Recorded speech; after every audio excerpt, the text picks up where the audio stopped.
All right, and I'm going to do one more video on this because she goes into it a little bit. To some of your complaints about the kids acting up in school, and that is, children need a chance to try stuff and master it, but without being overwhelmed. And young children may be overwhelmed by separation from their parents, from overprotectiveness or over strictness, but they can also be overwhelmed because they can't do the schoolwork. So is it your experience these kids often are not on grade level as well? Yeah. Like all of those things that you just talked about, I really try to break it down and get the moms to understand, and some of them do. Like the nurturing is the biggest thing in my community because, it's like the families just raise you hard because they think that's going to make you stronger. And I tell them, no, they need to hug them when they're acting bad. Just hug them, grab them, hug them, because they're just needing attention. I can do all the other things and plug them into the system and get the mother to do parenting and tell her about the nurturing, the need for nurturing, the need for bedtime. And I really do go into the food thing too, because that is so important. And like, they don't pay attention, and a lot of times they'll just, they eat enough, and then we'll go through the whole diet. But the empathy part is something that I have a really hard time doing with the child.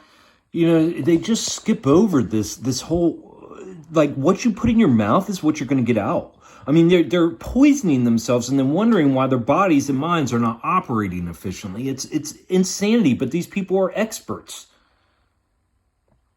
So do you feel the child doesn't have empathy or the parent doesn't? Yeah, the children, when they do these things, they don't have any empathy.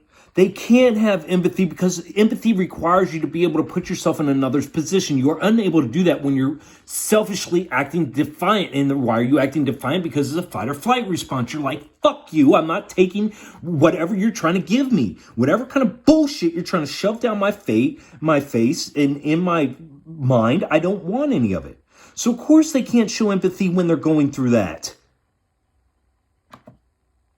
And I think that, that whatever structure, whatever happened, turned off.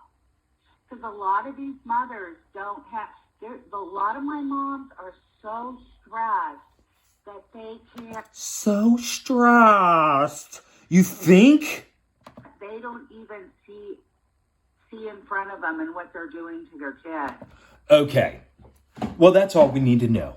Why are the kids acting out? ODD? Why do we have all these problems? Oh, the mothers are completely stressed. Can't even take the time to figure out a proper diet for their fucking kid. Can't put them to bed. Can't give them fucking attention. And they're stressed the fuck out. So they're passing down all their fucking anxiety. Yeah. I think the children are defending themselves from their hurt feelings. And you think? Come on, guys. That you're exactly right to be working on the parents and the parents' stress. The next slide actually fits into exactly what you said, that the kids need a sense of positive emotional tone in their house. And when they have positive emotional tone and a stable attachment relationship, this enhances their resilience under stress, which otherwise can evoke aggression. And so when you have things like domestic violence or yelling in the family because the family is stressed out, those things go in the opposite direction.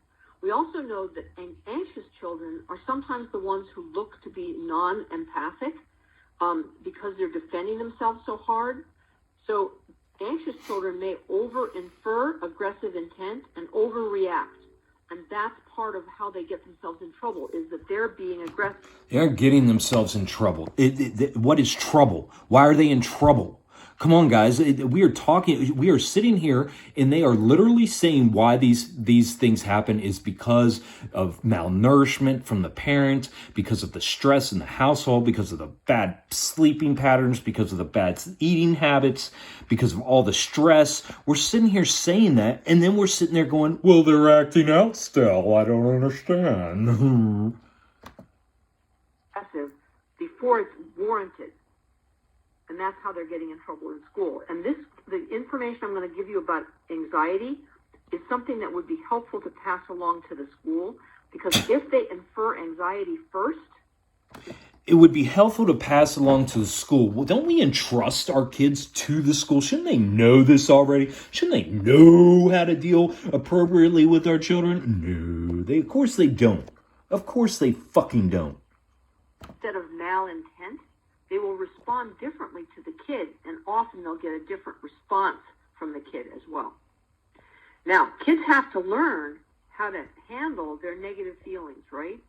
So how does that happen? Well, typically through parenting, where parents jolly them through things, sort of distract them when they're starting to act negative. So look at what they're doing. They're trying, the need for assistance regulating negative affect. Regulation occurs through jollying, distracting, modeling, acknowledging, verbalizing, compromising. So when the child is going through something difficult or some fucked up thing, or isn't agreeing about some fucked up, bullshit you're trying to fucking agenda you're trying to shove down its fucking face, and then what they want you to do is just distract them through it. If you can distract them and compromise with them and verbalize and acknowledge, right, then you can slowly over time get him to accept and integrate. Model how to handle things, acknowledge it when there's something that's scaring them or making them upset, using words instead, and finding a way to compromise with the kid. But what parents often do instead, parents who have oppositional kids, is that they are using a kind of covert encouragement. And sometimes that's because they project onto the kid somebody else bad in their life, like maybe the kid's father who's in jail now or something like that.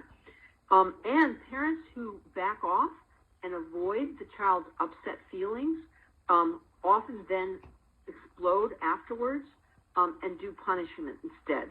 So parents who have trouble tolerating negative feelings have particular difficulty with this. And we have to remember that the parents may be depressed, but the kids may be depressed too. So that's a good thing to keep in mind in your differential diagnosis. And then finally, the need I'm going to talk about here, the last one I'm going to talk about, is the need to be taught pro-social behavior and empathy, which you were just talking about. So how do kids learn this? Well, they learn it by seeing it and experiencing it, right?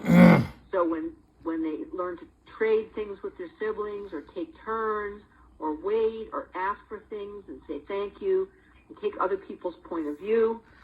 All right, I just got to stop. All they want you to do, they just want you to be able to fit in. They want you in a society where you're going to go to work. They want you in a society where you're going to go to school and listen and at least test at a C level, at an average level for compliance, and then they want you to go to college, and then they want you to get your job, and then they want you to pay all your taxes to your government while your government's over here sending everybody off to war and killing people and poisoning people all over the world, and they just want you to comply.